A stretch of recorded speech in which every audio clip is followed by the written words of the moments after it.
آج دنیا کے اوپر جتنے بھی مذاہب پائے جاتے ہیں، الہامی مذاہب، وہ یہ دعویٰ نہیں کر سکتے کہ ہمارے پیغمبر کی پوری تعلیمات اصل شکل میں ہمارے پاس موجود ہیں۔ تغیر ہو چکا ہے، تبدیلی لائی جا چکی ہے، لیکن قرآن مجید اپنے اصل الفاظ کے ساتھ زیر و زبر کے تبدل کے بغیر صدیاں گزرنے کے بعد آج بھی اسی طرح موجود ہے۔ تو ان روشنیوں کے ہوتے ہوئے، ان اجالوں کے ہوتے ہوئے اگر ہم اندھیروں میں رہیں تو پھر ہمیں ان حالتوں کے اندر ڈال دیا جائے گا آج جس حالت کے اندر ہم موجود ہیں۔ اگر کسی کے پاس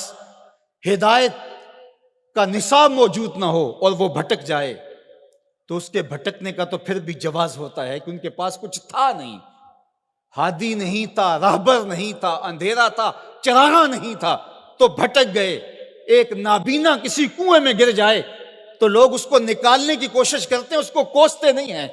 لیکن ایک انکھیارا کسی کنویں میں گر جائے، کسی گڑھے میں گر جائے تو لوگ اسے نکالنے کی بھی کوشش کرتے ہیں، اسے کوستے بھی ہیں۔ تیری آنکھیں نہیں تھی، تجھے اللہ نے چراغاں نہیں دیا تھا، تو پھر بھی گرا ہے۔ یار اگر کوئی اور گمراہ ہو جاتا ہے، اندھیروں میں بھٹک جاتا ہے، تو اس کی بات نہیں ہے حضور کا غلام اور اندھیروں میں چلا جائے، اس لیے کہ تمہارے پاس قرآن موجود ہے، تمہارے پاس ہدایت کا چراغاں موجود ہے۔ اس کتاب کے ہوتے ہوئے تم کس طرح اندھیرے میں ڈوب سکتے ہو، کس طرح ظلمتوں کے سوداگر بن سکتے ہو، کس طرح تم فرقہ فرقہ ہو سکتے ہو، کس طرح تم تشدد اور تفریق کا شکار ہو سکتے ہو، کس طرح تم گروہ بندی کا شکار ہو سکتے ہو جب تمہارے پاس اللہ کی کتاب موجود ہے۔ اس کتاب سے جڑنے والے ہدایت کی راہوں کے مسافر ہوتے ہیں۔ اقبال نے جب شکوے کی زبان کھولی تو لہجہ بہت تلخ ہو گیا۔ اقبال پھوٹ پھوٹ کے رو رہا ہے، اپنے رب سے شکایت کر رہا ہے۔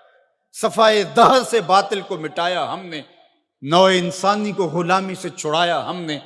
تیرے کعبے کو جبینوں سے بسایا ہم نے، تیرے قرآن کو سینوں سے لگایا ہم نے، پھر بھی ہم سے گلا ہے کہ وفادار نہیں،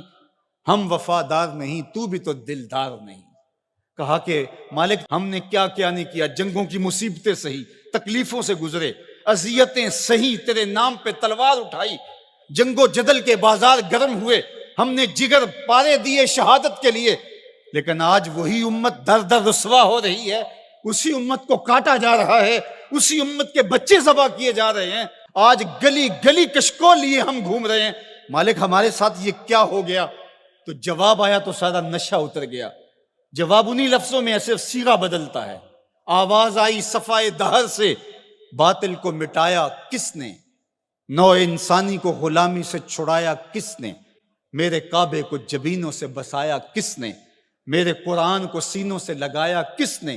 تھے تو آبا وہ تمہارے ہی مگر تم کیا ہو، ہاتھ پہ ہاتھ دھرے منتظر فردا ہو،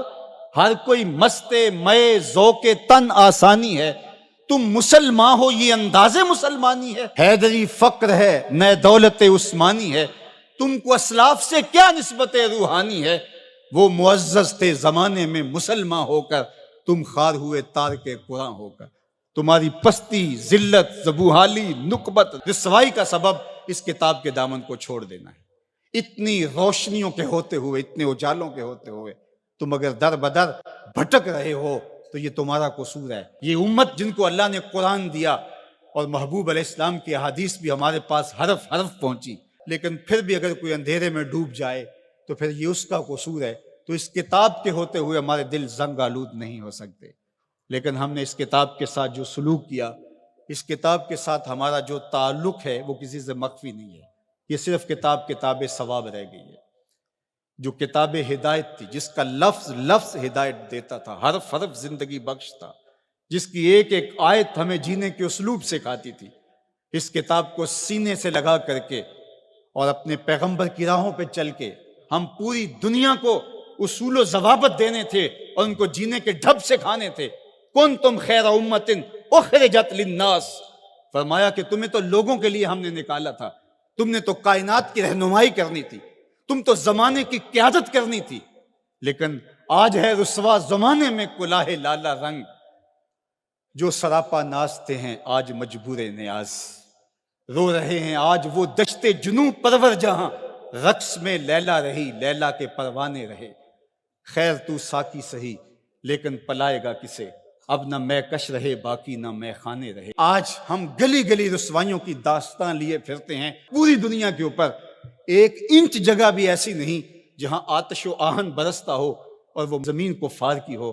جہاں بھی خون گرتا ہے نسب پوچھو تو وہ مسلمان کا خون ہو، وہ افغانستان میں ہو، وہ سیریا میں ہو، وہ یمن میں ہو، وہ عراق میں ہو، وہ کشمیر میں ہو، وہ القدس میں ہو،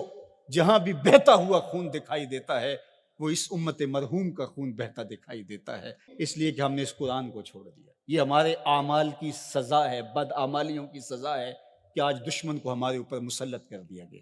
اور ہمیں رسوائی اور ذلت کے کار مذلت میں ڈال دیا گیا۔ لیکن افسوس یہ ہے کہ اس کے باوجود بھی ہم سنبھلنے کے لیے تیار نہیں ہیں۔